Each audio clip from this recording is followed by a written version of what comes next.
علماء کی کمی کوئی نہیں ہے، نہ مدارس کی کمی ہے، لیکن رجال کوئی نہیں ہے۔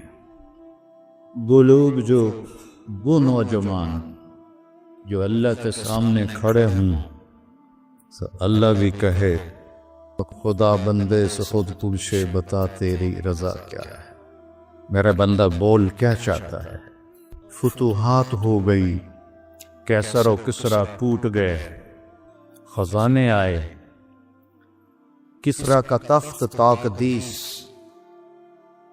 140 ہاتھ لمبا، 110 ہاتھ چوڑا، 1 ایکڑ کے قریب، اور اس میں 1000 سونے کے گنبد لگے ہوئے تھے اور 1,40,000 چاندی کی میخیں لگی ہوئی تھی، اور اس کا 2.5 من کا وزنی تاج جو لٹکا ہوتا تھا وہ اس میں سر دے کے بیٹھتا تھا۔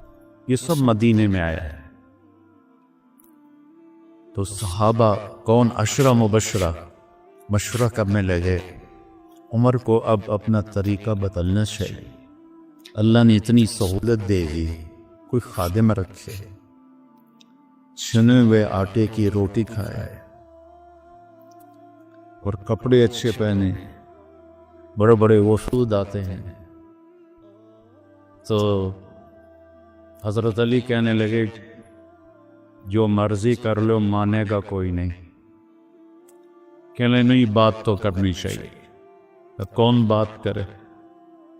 کہا حفصہ اور عائشہ رضی اللہ عنہ، ایک بیٹی ہے اور ازواج مطہرات میں سے، دوسری محبوب بے رسول ہے، تو ان دونوں کو تیار کیا گیا۔ یہ دونوں تشریف لائیں تو حضرت عمر گنجے ہو گئے تھے، آخر لیٹے ہوئے تھے، اٹھ کے بیٹھ گئے۔ تو حضرت عائشہ متکلم بنی، یا امیر المومنین آپ سے ایک بات کرنی ہے، کہو۔ اللہ تعالیٰ نے ہمارے نبی کے دور میں دنیا نہ بھیجی، نہ انہوں نے دنیا کا ارادہ کیا، وہ ایسی چلے گی۔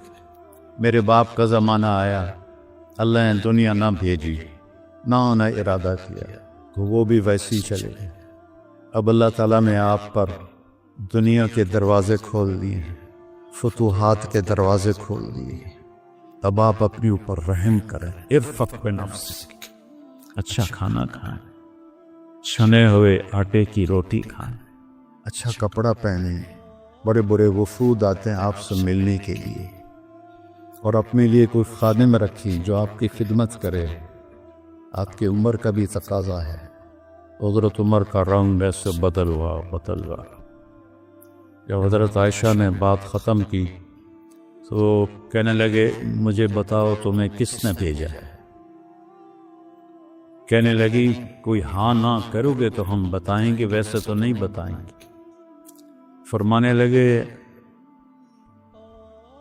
اگر مجھے بتا دو نا تو میں مار مار کے ان کے چہرے دل و ہان کر دوں۔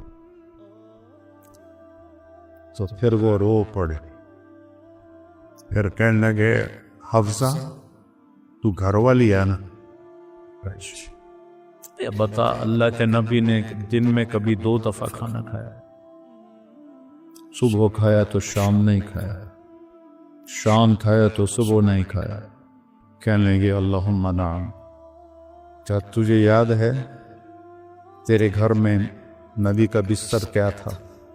ایک بوریا تھا جس کو تو دوہرا کر کے بچھاتی تھی، ایک عذاب تو نے اس کی ایک تہ اور لگا دی۔ تو آپ نے پوچھا حفصہ میرا بستر بدل دیا ہے؟ کہ نہیں یا رسول اللہ، وہی ہے، ایک تہ اور لگا دی تاکہ آپ کے لیے نرم ہو جائے، کہ اس سے واپس اسی طرح کر دے، مجھے رات کو اٹھنے میں مشکل پیش آئی۔ حفصہ تجھے یاد ہے ایک دفعہ تو نے کھانا ایک تپائی پہ رکھ کے دیا تھا، اللہ کے نبی نے اٹھا کے زمین پہ رکھا تھا اور فرمایا تھا میں جیسے غلام کھاتے ہیں میں ایسے کھاؤں گا۔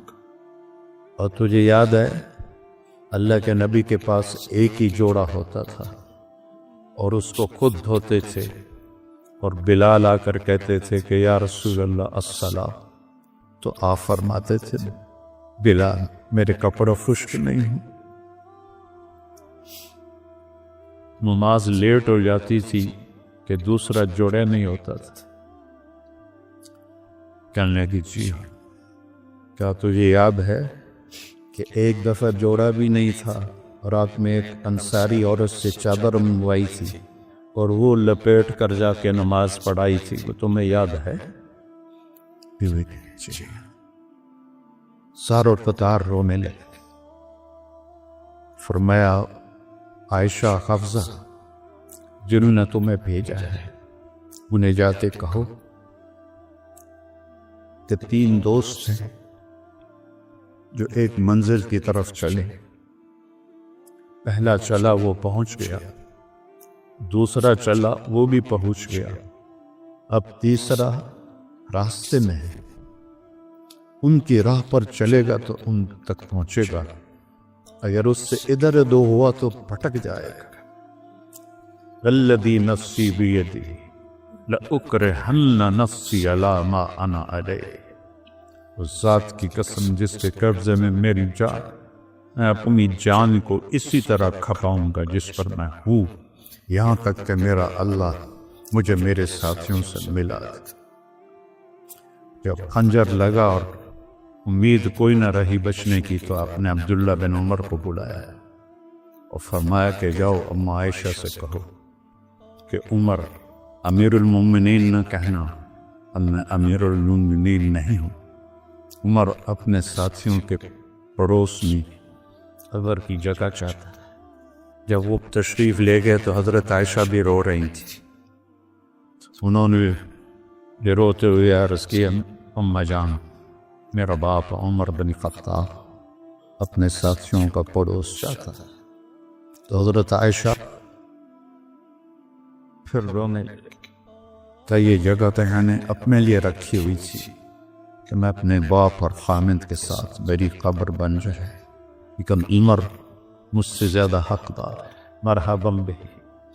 جب وہ آئے تو ان کو حضرت عمر کو بتایا کہ اجازت ہو گئی، کہا نہیں بیٹا، ہو سکتا ہے میرے شرم میں اجازت دی ہو، جب میں مر جاؤں اور میرا جنازہ لے کے دروازے پر پہنچو تو دروازہ پر جنازہ رکھ دینا اور پھر اندر جا کے دوبارہ اجازت لینا، اس وقت اجازت ملے تو اندر لے جانا ورنہ مجھے بقیع میں دفن کر دے۔ حضرت علی اور حضرت حسن آئے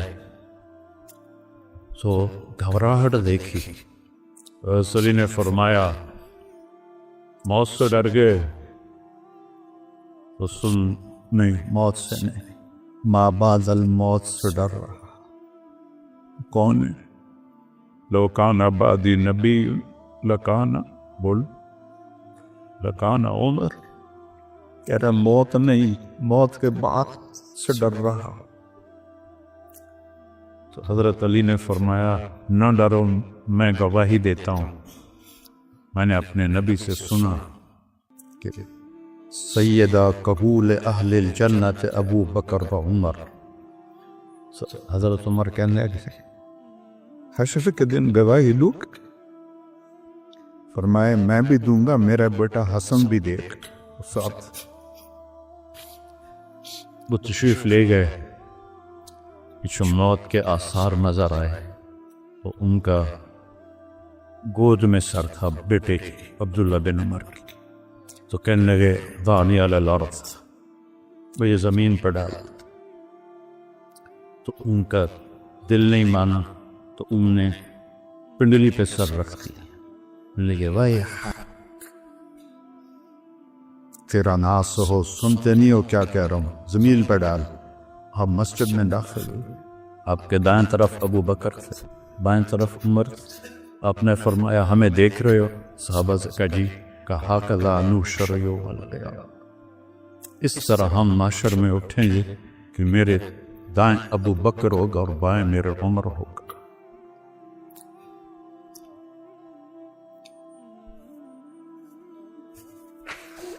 آپ نے حضرت حفصہ کو طلاق دی تو اللہ کا فرشتہ آیا کہ میرے عمر کو تکلیف ہوگی، رجوع کرو، رجوع کرو۔ اپنے نبی کی منشا کے خلاف اللہ نے فیصلہ لیا کہ میرے عمر کو تکلیف ہوگی، رجوع کرو، تو آپ نے رجوع فرمایا۔ تو جب انہوں نے زمین پہ سر رکھا تو الٹے ہو گئے اور اپنا چہرہ زمین پہ ایسے ملنے لگے۔